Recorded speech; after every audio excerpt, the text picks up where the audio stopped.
Hello students, welcome to ABR tech academy. ఇవాల్టి వీడియోలో బీట్రిప్లీ సిలబస్ని స్టార్ట్ చేస్తున్నాను. బీట్రిప్లీలో 2 పార్ట్స్ ఉంటాయి. పార్ట్ ఏ ఒకటి, పార్ట్ బి ఒకటి. పార్ట్ ఏని బేసిక్ ఎలక్ట్రికల్ ఇంజనీరింగ్ అంటాము. ఇందులో 3 యూనిట్స్ ఉంటాయి. ఆ 3 యూనిట్స్లో ఉన్న యూనిట్ 1ని ఇవాళ క్లాస్లో చెప్తున్నాను. యూనిట్ 1 నేమ్ వచ్చి DC circuits and AC circuits. ఇందులో ఫస్ట్ డీసీ సర్క్యూట్స్ని చెప్పుకుందామా. డీసీ సర్క్యూట్స్లో ఇంతకీ ఏమేం టాపిక్స్ ఉంటాయి అంటే, first topic electrical circuit elements. ఈ ఎలక్ట్రికల్ సర్క్యూట్ ఎలిమెంట్స్ అంటే మనకి 3 ఎలిమెంట్స్ ఉంటాయి బేసికల్గా. R, L, C. ఆర్ అంటే రెసిస్టరు, ఎల్ అంటే ఇండక్టరు, సి అంటే కెపాసిటర్. ఈ ఎలిమెంట్స్ గురించి ఈ టాపిక్లో చెప్పుకుంటాం. నెక్స్ట్ టాపిక్ ఏంటి అంటే Ohm's law and its limitations. ఈ ఓమ్స్ లా అనేది మనకి ఇంటర్మీడియట్లో వచ్చిన టాపిక్కే. మళ్ళీ ఇక్కడ కొంచెం డీటెయిల్డ్గా నేర్చుకుంటాం అన్నట్టు. నెక్స్ట్ టాపిక్ వచ్చి కిర్కాఫ్ లాస్. మనకి 2 కిర్కాఫ్ లాస్ ఉన్నాయి కదా, కిర్కాఫ్ కరెంట్ లా, కిర్కాఫ్ వోల్టేజ్ లా. అవే టాపిక్స్ ఇవి కూడా సేమ్ రిపీట్ అయినాయి. Next series connection of resistors, parallel connection of resistors. Next topic వచ్చి సిరీస్ ప్యారలల్, అంటే ఈ రెండింటిని కంబైన్ చేసి ఉన్న సర్క్యూట్స్ని ఈ టాపిక్లో చెప్పుకుంటాం అన్నట్టు, series parallel circuits. Next last topic ఏంటి అంటే సూపర్ పొజిషన్ థీరం. ఇది ఒక థీరం అన్నమాట. ఈ థీరం యూస్ చేసి ఏదైనా సర్క్యూట్లో ఏదైనా బ్రాంచ్లో కరెంట్ కానీ వోల్టేజ్ కానీ క్యాలిక్యులేట్ చేయడానికి ఈ సూపర్ పొజిషన్ థీరం యూస్ చేస్తాం. ఆ తర్వాత వీటన్నిటి మీద ఏమైనా ప్రాబ్లమ్స్ ఉంటే వాటిని సింపుల్ న్యూమరికల్ ప్రాబ్లమ్స్ కింద ఇచ్చారన్నట్టు. సో ఇవి కొన్ని ప్రాబ్లమ్స్ కూడా ఈ యూనిట్లో ఇంపార్టెంట్. కంపల్సరీగా ఎగ్జామ్కి ప్రాబ్లమ్స్ అయితే వస్తాయమ్మా ఈ యూనిట్ నుంచి. థియరీ పార్ట్ ఎంత ఇంపార్టెంటో ప్రాబ్లమ్స్ కూడా అంతే ఇంపార్టెంట్. మరి వేటి మీద ప్రాబ్లమ్స్ ఎక్కువ అడుగుతూ ఉంటారంటే సూపర్ పొజిషన్ థియరం మీద ప్రాబ్లం ఇస్తారు. ఈ series parallel combination of resistors ఉంటాయి కదా, ఏదైనా సర్క్యూట్ ఇచ్చేసి రెసిస్టివ్ సర్క్యూట్ ఇచ్చేసి ఈక్వలెంట్ రెసిస్టెన్స్ని క్యాలిక్యులేట్ చేయమంటారు. అట్లాగే కేవీఎల్, కేసీఎల్ మీద కూడా ప్రాబ్లమ్స్ అడుగుతూ ఉంటారు. అంటే లూపు, మెష్ అనాలిసిస్ మీద ప్రాబ్లమ్స్ అడుగుతారు. ఈ ఎలక్ట్రికల్ సర్క్యూట్ ఎలిమెంట్స్ ఉన్నాయి కదా, ఆర్ఎల్సి ఎలిమెంట్స్, వీటి మీద థియరీ అడుగుతారు. ఆర్, ఎల్, సి ఎలిమెంట్స్లో వోల్టేజ్ కరెంట్ రిలేషన్స్ని అడుగుతూ ఉంటారు. ఓమ్స్ లాని కూడా థియరీ పార్ట్గా అడుగుతారు, Ohm's law and its limitations. Next ఇంకా కిర్కాఫ్స్ లాస్ కూడా ఎక్కువ సార్లు అడుగుతున్నారు. State and explain Kirchhoff law అంటారు, state and explain superposition theorem అంటారు. ఈ సిరీస్ ప్యారలల్ కనెక్షన్ మీద మాత్రం ఈక్వలెంట్ రెసిస్టెన్స్ ప్రాబ్లం అయితే కంపల్సరీగా ఇస్తూ ఉంటారు. ఇది మా ఫస్ట్ డీసీ సర్క్యూట్లో ఉన్న టాపిక్స్ అన్నట్టు. మనకి ఎలక్ట్రికల్ సర్క్యూట్ కాన్సెప్ట్స్ క్లియర్గా అర్థం అవ్వాలి అంటే కొన్ని బేసిక్ డెఫినేషన్స్ తెలియాలమ్మా. అందులో మనకి ఫస్ట్ వన్ ఏంటి అంటే వోల్టేజ్. అసలు వోల్టేజ్ అంటే ఏంటి? Voltage is the electrical pressure that pushes electrons through a conductor. Voltage అనేది ఒక ఎలక్ట్రిక్ ప్రెషర్ అన్నమాట. ఈ ప్రెషర్ వల్ల ఏమవుతుంది, ఎలక్ట్రాన్స్ అనేటివి పుష్ అవుతాయి. దేంట్లో అంటే కండక్టర్లో. ఒక కండక్టర్లో వోల్టేజ్ అప్లై చేసినందువల్ల ఏమవుతుందంటే ఎలక్ట్రాన్స్ అనేటివి పుష్ అవుతాయి. పుష్ అయ్యి ఎక్కడి నుంచి ఎక్కడికి వెళ్తాయి అంటే ఇది ఒక బ్యాటరీ అన్నమాట. బ్యాటరీ యొక్క పాజిటివ్ టెర్మినల్ నుంచి నెగిటివ్ టెర్మినల్కి, పాజిటివ్ నుంచి ఇలా వచ్చి కండక్టర్కి ఫ్లో అయ్యి కండక్టర్ నుంచి ఈ నెగిటివ్ టెర్మినల్కి రీచ్ అవుతాయి. అలా ఎలక్ట్రాన్స్ ఈ పాజిటివ్ నుంచి నెగిటివ్కి రీచ్ కావడానికి సమ్ ప్రెషర్ అనేది అప్లై అవుతుంది. ఆ అప్లై అయ్యే ఈ ఎలక్ట్రికల్ ప్రెషర్నే వోల్టేజ్ అంటాం. So voltage is the electric pressure that pushes electrons through a conductor. It is represented by V and it is measured in volts. Voltage is also known as potential difference or electromotive force. Voltage ki inkoka names ఏంటంటే మా potential difference అయినా అనొచ్చు, electromotive force అయినా అనొచ్చు. దీన్ని EMF అంటాం, electromotive force. It is a type of force. ఈ force ఏం చేస్తుంది అంటే, ఈ ఫోర్సు దీన్నే కదా ఈఎంఎఫ్ అంటున్నాం. ఈ ఎలక్ట్రోమోటివ్ ఫోర్స్ ఏం చేస్తుందంటే it drives electrons through the conductor. ఒక కండక్టర్లో ఎలక్ట్రాన్స్ని డ్రైవ్ చేసే ఈ ఫోర్స్ని ఏమంటామంటే వోల్టేజ్ అంటాం. సో వోల్టేజ్ అన్నా, పొటెన్షియల్ డిఫరెన్స్ అన్నా, ఎలక్ట్రోమోటివ్ ఫోర్స్ అన్నా ఒకటే. ఇది ఎగ్జాంపుల్ చెప్పాలి అంటే మనకి హౌస్‌లో వాటర్ అనేది ట్యాంక్ నుంచి ట్యాప్స్‌కొస్తూ ఉంటాయి గదా! ఆ ట్యాంక్ పైన ఓవర్ హెడ్ ట్యాంక్ నుంచి ట్యాప్‌కొచ్చేటప్పుడు సమ్ ప్రెషర్ అనేది అప్లై అవుతుంది. అట్లాగే వాటర్ ఫ్లో కావడానికి ప్రెషర్ ఎట్లా అప్లై అవుతుందో హ్మ్. ఏదైనా సర్క్యూట్‌లో ఎలక్ట్రిసిటీ ఫ్లో కావడానికి కూడా సమ్ ప్రెషర్ అనేది అప్లై అవుతుంది. ఆ ప్రెషర్‌నే వోల్టేజ్ అని అంటాం. సో, వోల్టేజ్ అనేదేంటి? Voltage is the electric pressure. ఆ ప్రెషర్ ఏం చేస్తుంది? That pushes electrons through a conductor. ఇది మా వోల్టేజ్ డెఫినిషన్.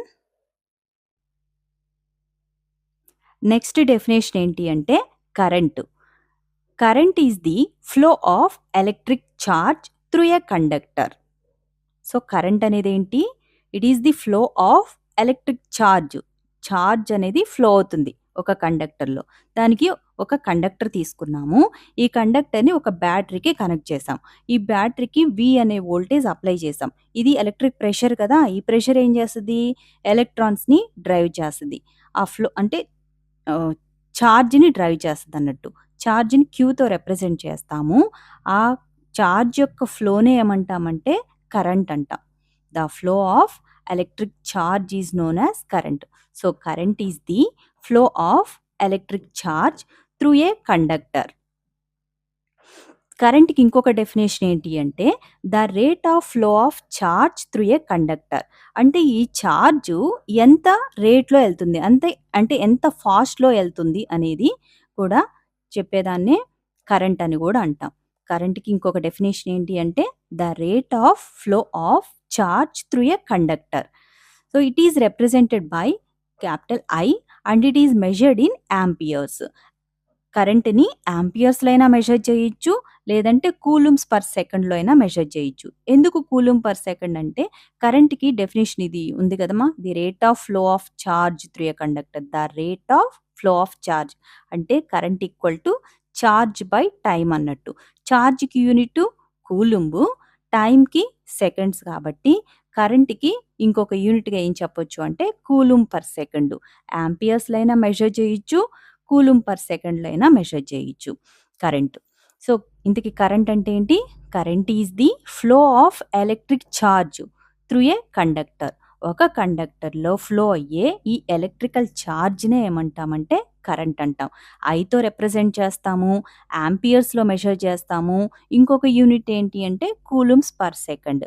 ఎందుకంటే కరెంట్‌కి ఫార్ములా Q/T అంటే చార్జ్ బై టైమ్. చార్జ్‌కొచ్చి కూలుంబ్స్, టైమ్‌కి సెకండ్స్ కాబట్టి కరెంట్‌కి ఇంకొక యూనిట్ కూలుంబ్ పర్ సెకండ్.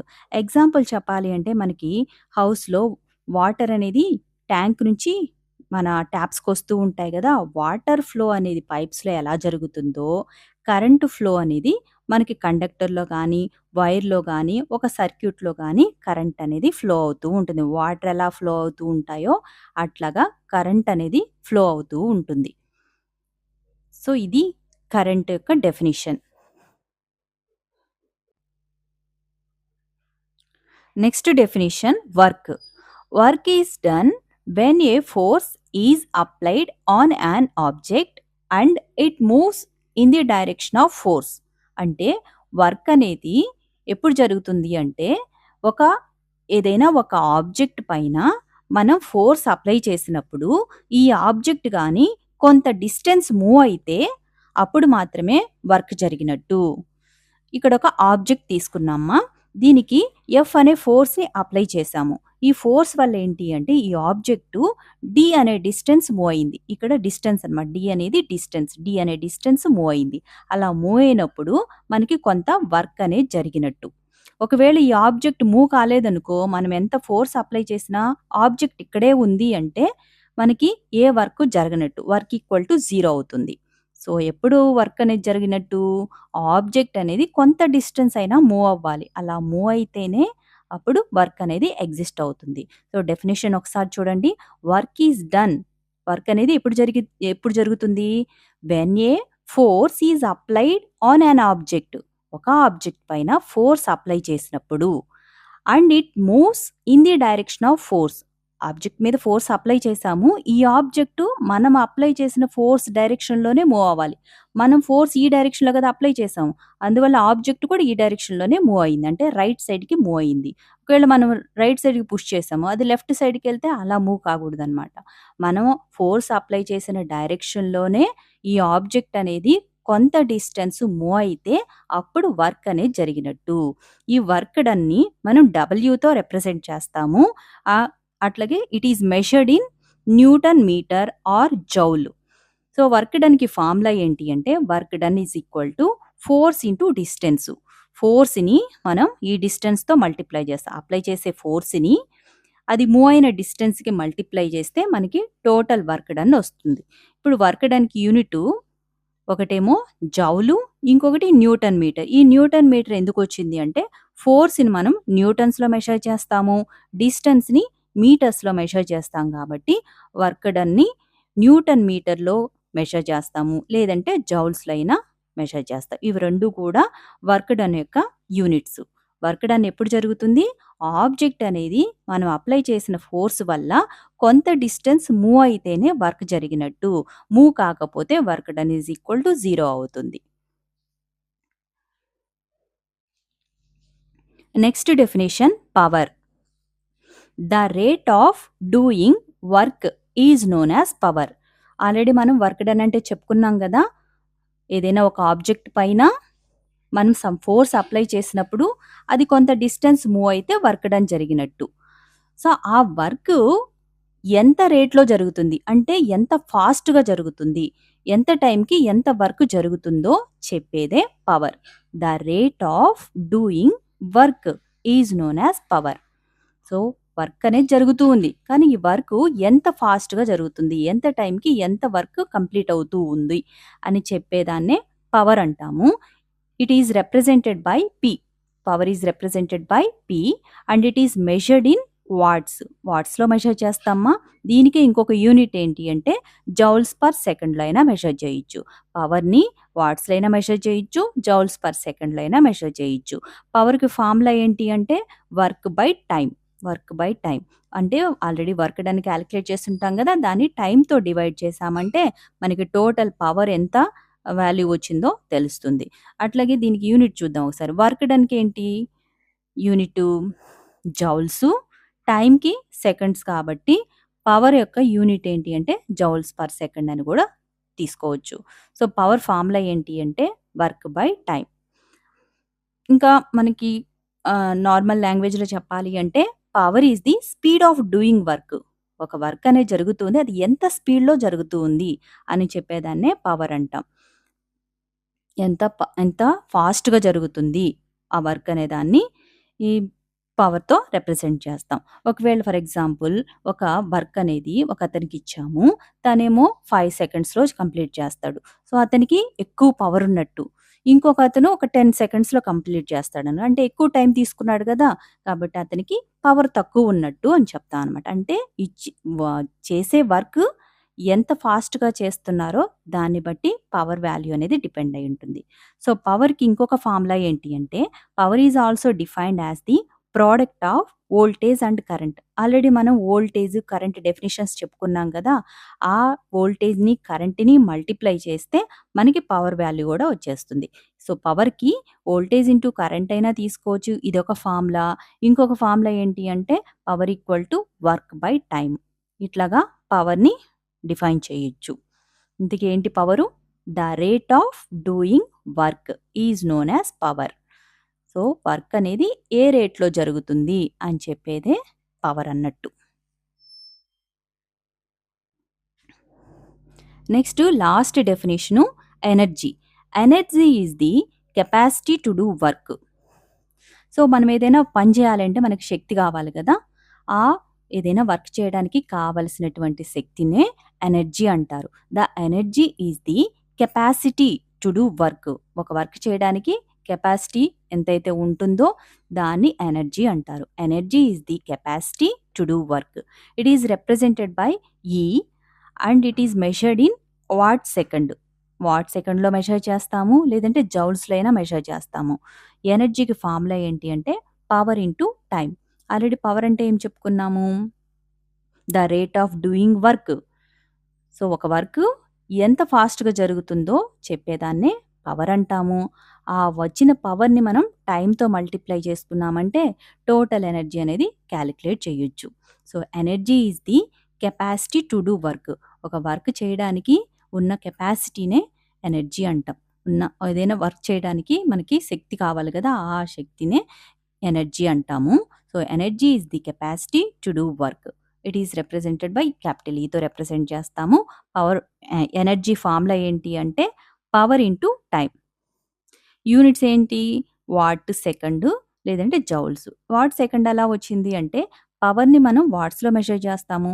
టైమ్‌ని సెకండ్స్‌లో కాబట్టి ఎనర్జీ యొక్క యూనిట్ ఏంటి అంటే వాట్ సెకండ్ అనేది ఒక యూనిట్టు. జౌల్ అనేది ఒక యూనిట్ అవుతుంది. సో ఇట్లాగా ఈ బేసిక్ డెఫినిషన్స్ నేర్చుకున్నందువల్ల మనకేంటి అంటే నెక్స్ట్ రాబోయే టాపిక్స్ అనేటివి కొంచెం ఈజీగా అర్థమవుతాయన్నట్టు. ఇంకా ఇలాగా సింపుల్ ఎక్స్‌ప్లనేషన్స్ కోసం మన ఏబీఆర్ టెక్ అకాడమీని సబ్స్క్రైబ్ చేయండి. Thank you for watching.